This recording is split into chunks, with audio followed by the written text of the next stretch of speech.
Hey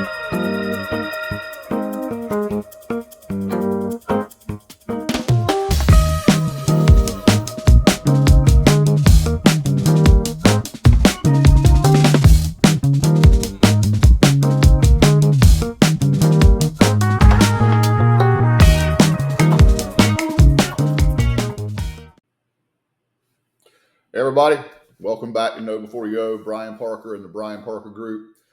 In this short little video, we're going to talk about the difference between permanent discount points and then temporary buy down. Now, we'll do another video about the temporary buy down. That can be a 1-0 buy down, a 2-1 buy down, and every now and then a 3-1 buy down, but that's another video. So just making sure that you're aware of what the differences are and how they both may benefit or impact you in obtaining your home loan. So a permanent buy down is when you as the buyer or as the consumer who's refinancing a loan, you want to buy your rate down from where market rate might be, okay? And market rate is pretty similar for most lenders. Each company has a little bit different margin. So, I mean, yeah, you'll find a different rate here and there, but for the most part, about 65% of us are all in the same bucket for where we might be in our rates.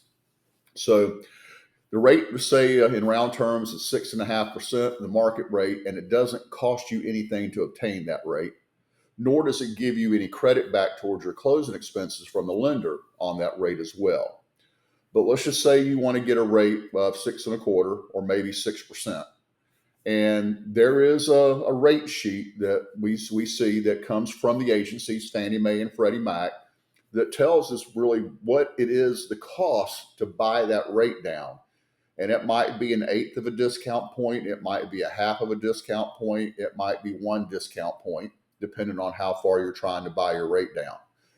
On the converse side of that, if you were trying to take a rate of maybe 6.75%, and on our side, we get a credit back of maybe 1/2 of a point or even a full point of whatever your loan amount is. So we'll use round numbers there. If it's a $400,000 loan and we're getting a credit of 1 point, that's $4,000 that we get, but we can't keep. We've got to apply that towards your closing costs and help you bring less money to closing. So actually, in a higher rate environment, that's a better strategy to take instead of you buying your rate down, because when rates drop, you're going to refinance anyway. So is it really worthwhile to buy your rate down from 6.5 to 6.25 if it costs you 1 point to do so? So in that scenario, $4,000, but you only lowered your payment maybe $40 a month, maybe 50. And if you take the math and multiply that out, which way is better for you? It's always better in a higher rate environment to not buy your rate down. But in today's society, that's what everybody wants to do. Now, that's your permanent buy down, and you pay that, and then your rate's that rate for the rest of the term of your loan until you pay the loan off or you refinance and whatnot with that regard. The temporary buy down is where you're getting a credit from the seller to apply towards your closing expenses that will temporarily buy your rate down for a 1-year period, 2-year period, or maybe a 3-year period. And again, that's the 3-2-1 buy down, the 2-1 buy down, or the 1-0 buy down. We'll talk about that in another video.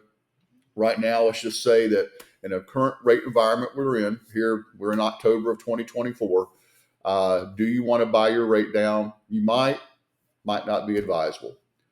To really find out what's best for your situation, reach out to me or your local mortgage professional, and we'll give you the advice that'll best help you and your family in your situation. I'm Brian Parker with the Brian Parker Group. God bless you. We'll see you next time.